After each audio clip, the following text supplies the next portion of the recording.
때가 때이닌 만큼 지금 가장 화두는 내년의 경제가 어떻게 될 것이냐. 1월 20일 다시 백악관으로 돌아가는 트럼프가 어떤 영향을 미칠 것이냐 하는 것일 겁니다.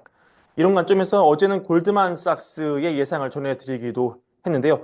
수석 이코노미스트 얀 하치우스의 굉장히 긍정적인 뷰를 전해드렸었죠. 오늘은 이거보다 훨씬 부정적이고 매파적인 얘기를 가져왔습니다. 다만 영상 후반부에는 다시 덜 매파적인 얘기가 들어 있습니다. 자, 먼저 매파적인 얘기. 바로 이 아폴로의 수석 이코노미스트 토르스텐 술레크의 전망입니다. 아폴로의 내년 뷰 이렇게 보고 있습니다. 도널드 트럼프의 물가 상승 정책과 동반되는 지속적인 경제 강세가 올 것이며 결국 연준이 금리를 인상할지 모르겠다. 인상할 수밖에 없는 환경에 놓을지도 모르겠다. 이런 예측이 되겠습니다.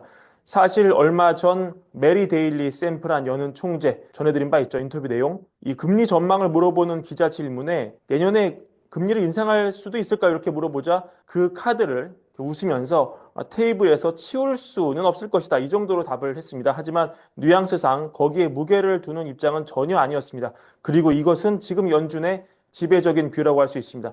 여튼 점도표상으로 내년 금리 인하를 압도적으로 내년 2번 인하에 찍어놨기 때문입니다. 하지만 슬록은 내년 연준이 금리를 인상할 가능성에 대해서 무려 40%를 찍어놓고 있습니다. 상당히 높은 확률입니다. 그 논거만큼은 우리가 많이 들어서 익숙한 내용입니다. 다 브랜베어에서 다뤘던 내용이죠. 지난 3분기 미국 GDP 3.1% 성장을 했고요. GDP 나우를 봐도 4분기 여전히 3.1% 성장이 찍혀 있습니다. 이 수치는 결국 CBO 장기 성장률 전망치인 2%를 훨씬 상회하는 수치다 이렇게 아폴로는 지적을 하고 있고요. 여기에 AI 붐 때문에 기업 지출 늘고 반도체 데이터 센터 투자가 경제 성장을 더 이끄는 그런 동력을 하고 있습니다. 여기에 또 트럼프 당선인은 세금 감면, 관세 인상, 이민 단속을 공약으로 내세우고 있는데 이거는 다 인플레셔너리한 물가를 올릴 만한 공약이고 그러니까 가중치를 어디에 두는지에 따라서 달라지는 거죠. 이런 얘기 많이 나왔지만 똑같은 팩트를 보고도 누군가는 물이 반이나 남았다. 누군가는 물이 반밖에 안 남았다고 보는 겁니다. 슬록이 봤을 때 이런 요인들이 이어지면서 디스인플레 국면이 이어진다고 보는 골드만을 비롯한 현재 월가의 주류 분석이 이상하다. 오히려 이상하다. 내가 맞다. 이렇게 보는 거죠. 그래서 금리를 오히려 올릴 가능성이 40%로 우리는 본다. 이렇게 비관적인 뷰를 내비치는 것으로 볼 수 있습니다.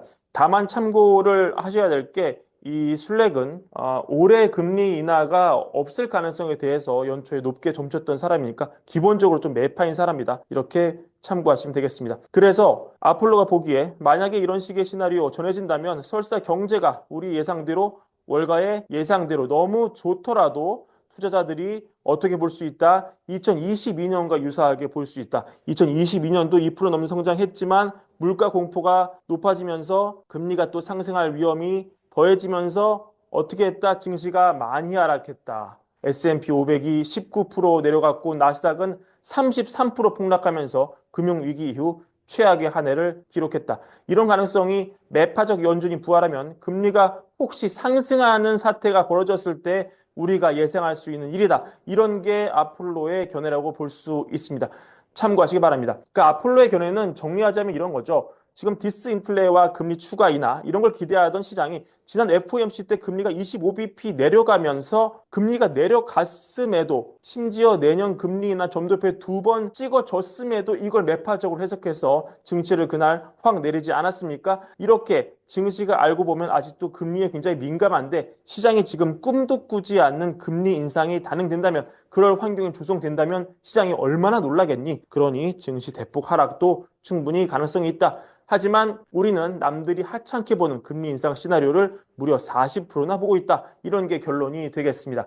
오늘 맨해튼에서 한국은행 뉴욕 사무소 기자 간담회가 있었습니다. 2025년 미국 경제 전망 및 주요 이슈 이런 게 주제였는데요. 이 하는 분들이 월가랑 소통하면서 얻은 인사이트를 또 하는 분들이 뉴욕에 나오실 정도의 분들이면 굉장히 다 에이스 분들입니다. 사실 이분들이 정말 총력을 다해서 월가 의견을 모아서 또 본인들의 의견을 좀 넣으셔서 공개를 하는 그런 자리인데요. 인사이트가 많았습니다. 이 자리에서 나온 내용들 아마 지금 여러 매체들 기사 통해서 나오고 있을 텐데 관심 있는 분들 찾아보시면 좋을 것 같고, 제가 봤을 때 가장 인사이트 내용은 관세 관련 분야였습니다. 지금 일각의 분석은 관세 같은 경우 이 의회의 동의를 거치지 않고 바로 대통령이 때릴 수 있는 그런 룸이 있기 때문에 트럼프가 임기 첫날부터 바로 관세를 때릴 것이다. 그래서 바로 1분기부터 관세 영향으로 미국과 심지어 전 세계 경제의 데이터가 변할 것이다, 이렇게 보고 있지만 하느니 월가와 소통하고 내린 결론은 그렇지 않다. 트럼프 1기 때도 행정부가 세 가지 법률을 활용해서 관세 때렸는데 이게 조사 시작부터 발효까지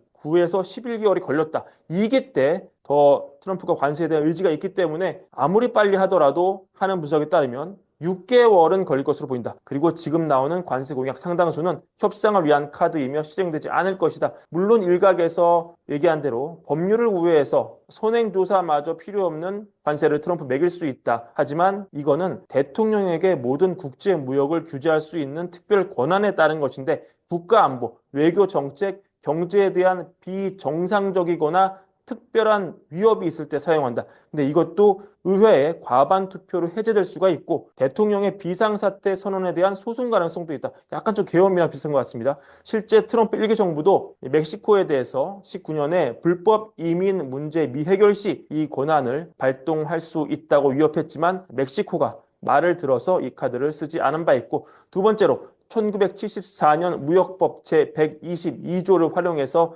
선행조사 없이 즉시 관세 매길 수 있지만 사유가 발동 요건인 대규모 심각한 미국 국제수지 적자에 부합하는지 역시 소송 우려가 있고, 관세율도 15% 제한이 걸려 있고 게다가 150일 임시 조치에 불과하다. 그래서 1기 때 검토만 했지 안 썼다. 이게 한은의 분석입니다.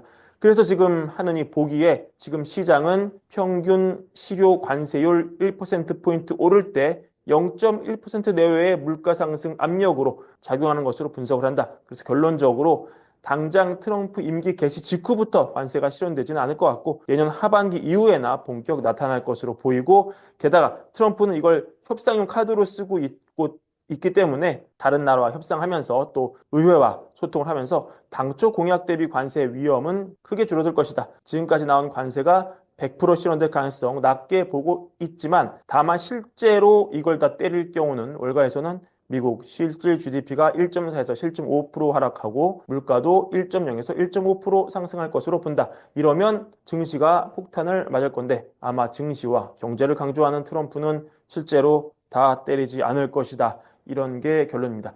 특히 저 세부 법률, 관세 세부 법률의 조항까지 분석한 저 내용은 저도 처음 들은 내용이었습니다.